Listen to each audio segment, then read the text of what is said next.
এই এভরিওয়ান সবাই কেমন আছেন? আর ভাই রে ভাই, যে গরম পড়ছে রে ভাই, গরমে তো দোকান টোকান করতে মন চায় না একেবারেই। আর আমি আছি এখন হানি ফ্লাইওভারে, যাচ্ছি বাসার উদ্দেশ্যে। প্রচণ্ড গরমে খুবই ক্লান্ত আর একদমই ভালো লাগতেছে না। ফ্লাইওভারের উপরে তো মনে হইতেছে না আগুনের গোলা আসতেছে উইডা উইডা, এরকম একটা অবস্থা। আর ঢাকায় যে পরিমাণ এখন বর্তমানে তাপপ্রবাহ চলতেছে, আসলে মানুষ এখন খুবই স্তব্ধ হয়ে গেছে পুরোপুরি গরমে।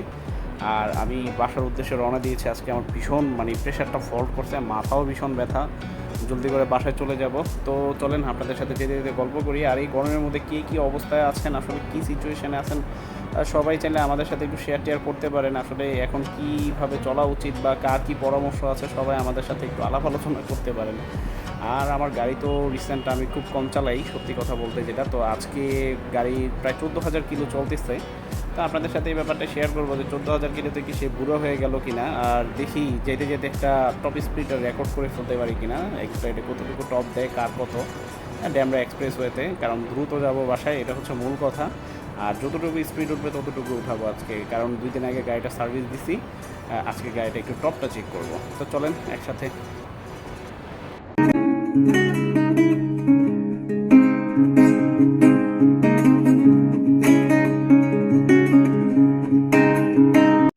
তো এবার আসি মূল টপিকসে। আমি 9,900 সামথিং কিছু ইয়েতে একটা রিভিউ করেছিলাম আমার এক্স ব্লেড বাইকের। তো ওইটা রিভিউ করার পরে গাড়ির ডিটেলস সম্পর্কে বলেছিলাম। তো ওইখানে অনেকেই বলছিল যে আসলে কি অবস্থা, কেমন সার্ভিস দিচ্ছে গাড়ি। তো গাড়ি আলহামদুলিল্লাহ খুব ভালো সার্ভিস দিচ্ছে। আর সবচেয়ে বড় কথা, আমি কোনো একটা কাজের কারণে গাড়িটাকে প্রায় 2.5 মাস গ্রেজে ফেলে রেখেছিলাম। তার আগে আমার গাড়িটাতে একটা ছোটোখাটো ব্যাটারির প্রবলেম হয়েছিল, ওইটা নিয়ে একটা ভিডিও দেওয়া আছে। তো এর মধ্যে যেটা হয়েছে সেটা হচ্ছে যে আমি মাঝে মাঝে এসে গাড়ির স্টার্ট করতাম, স্টার্ট করে জাস্ট কিছুক্ষণ অন করে রাখতাম, বা মাঝে মাঝে বাহিরে একটু ঘুরতে যেতাম, ঠিক আছে। কিন্তু বেশিরভাগ সময়, যেমন ধরেন 7 দিন 10 দিন টানা বন্ধ থাকতো, বা 15 দিন এরকমও গেছে। হ্যাঁ, 18 দিন পর্যন্ত সর্বোচ্চ এক টানা বন্ধ ছিল। তবে আল্লাহর কাছে লাখো কোটি শুকরিয়া, এর মধ্যে আমার ব্যাটারিটা ড্যামেজ হয় নাই। ব্যাটারিটা, সত্যি কথা বলতে আমি নিজেও ভাবতে পারি না যে আমার ব্যাটারিটা টিকে যাবে। এটা একেবারে অসম্ভব একটা ব্যাপার ছিল, বাট আমি ধরে রাখছিলাম যে ব্যাটারিটা ডাউন হয়ে যাবে। তো এই ব্যাপারগুলো নিয়ে আমি একটা ভিডিও করব খুব রিসেন্ট। আর আরেকটা ব্যাপার হচ্ছে যে আমি আরেকটা ব্যাপার নিয়ে খুব টেনশনে ছিলাম। নর্মালি দেখা যায় গাড়ি যদি ফালায় রাখা হয় 2-2.5 মাস, অনেক সময় দেখা যায় কার্বুরেটরের প্রবলেম হয়, অথবা ইয়েতে ওয়ারিংয়ে কাটাকাটি হয়ে যায়, তেলাপোকা ইঁদুর এগুলো ঢুকে কেটে ফেলে। তো এই সিচুয়েশানগুলো নিয়ে খুব চিন্তিত ছিলাম আমি, যে এরকমও হতে পারে। তো সবচেয়ে বড় যে ব্যাপারটা, আমি গাড়িটা কভার দিয়ে ঢেকে রেখেছিলাম এবং হাইড্রোলিকে তালা মেরে রেখেছিলাম যাতে কেউ টানাটানি করতে না পারে। আর আরেকটা ব্যাপার হচ্ছে ক্লাসটা সবসময় বেঁধে রেখেছিলাম, এই আরেকটা ব্যাপার। তো যখনই যাইতাম যায় একটু চালায় অন করতাম। আর সবচেয়ে বড় যে ব্যাপারটা, গাড়িটা বন্ধ করার আগে আমি প্রায় 5 লিটার তেল এটাতে স্টক করে নিয়েছিলাম, যাতে টাঙ্কিতে কোনো রকম মরিচা টরিচা না পড়ে তেল কম থাকার কারণে। তো দেখতে দেখতে উঠে গেলাম ড্যামরা এক্সপ্রেসওয়েতে। এই নিয়ে আমি একটা ভিডিও করব খুব রিসেন্ট। আর আজকে গাড়িটা ওই কিছুদিন চালানোর পরে, কালকে গাড়িটা সার্ভিস দিছি। তো কালকে গাড়িটা সার্ভিস দেওয়ার পরে আমার কাছে মনে হলো যে আসলে গাড়িটার পারফরমেন্সটা কেমন। প্রায় 14,000 কিলো চলছে, আপনাদের সাথে একটু শেয়ার করি, দেখি এক্স ব্লেডের টপ কত উঠে। তো দেখেন কত উঠে। আর কেউ ভাই বাজেভাবে মন্তব্য করবেন না। আসলে অনেকে দেখছি যে টপ স্পিড উঠাইলে অনেক ধরনের কথা বলেন।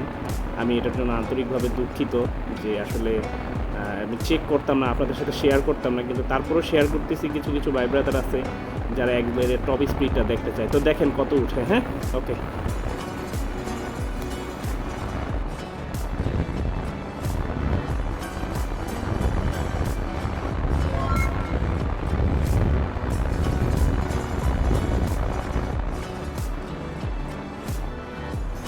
তো 121 পর্যন্ত তুলছি, দেখি সেকেন্ড টাইম আমার একটা ট্রাই দিব। তবে এই রোডটাতে একটা ভয়ের ব্যাপার হচ্ছে কি, গাড়ি প্রচুর পরিমাণ উল্টা আসে, এটা হচ্ছে একটা ভয়ের ব্যাপার। তো আসলে টপটা চেক করা উচিত নেই এভাবে, কারণ আমার দেখা দেখি, দয়া করে কেউ টপ চেক করবেন না, এটা আমি আপনাদের প্রতি রিকোয়েস্ট করতেছি। আর যদি টপ চেক করেন অবশ্যই কনফিডেন্স সহকারে চেক করবেন। এই ধরনের ভিডিওগুলো একটু রিস্কি হয়ে যায়। তবে আসলে সত্যি কথা যেটা, আমরা বাইকাররা আসলে টপটা চেক করতে খুব পছন্দ করি, এটা আসলে কিছু বলার নাই। আর এক্সপ্লেন সম্পর্কে আসলে রেস বা টপ চেক করা কোনো বাইকের ক্ষেত্রে উচিত না। আবারও 121 তুললাম। তো তো আসলে এটাই এক্স ব্লেডের আমি 2বার চেক করলাম। আমি যখন গাড়িটা নতুন নিয়েছিলাম 126 পর্যন্ত তুলেছিলাম, আজকে 121, মোর দ্যান এনাফ আমার কাছে মনে হচ্ছে। তো সার্ভিসটা আশা করি ভালোই হয়েছে, আর টপ স্পিডটাও ঠিক আছে।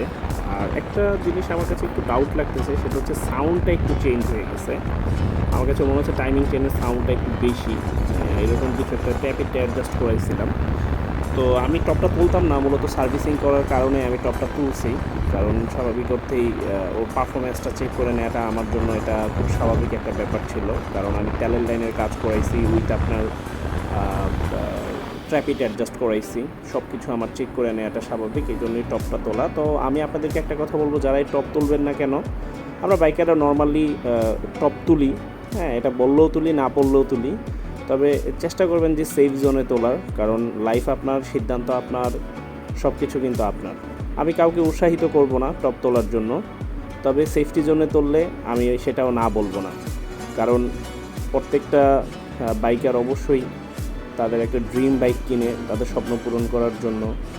আর বাইক মানে হচ্ছে অফুরন্ত অজানা পথে ছুটে চলার জন্য বাইক কেনা। তো সব বাইকারদের প্রতি আমার শুভেচ্ছা এবং ভালোবাসা। আর খুব শীঘ্রই 15,000-এর একটা রিভিউ নিয়ে আমি সামনে আসতেছি এসডিএস ব্লগসের পক্ষ থেকে। সবাই অবশ্যই সাবধানে বাইক চালাবেন, আর অবশ্যই হেলমেট পরে চালাবেন। কোনো ভুল ভ্রান্তি হলে মাফ করবেন। আর যদি ভিডিওটা ভালো লাগে অবশ্যই একটা লাইক আর চ্যানেলটা সাবস্ক্রাইব করে দিবেন। আসসালামু আলাইকুম।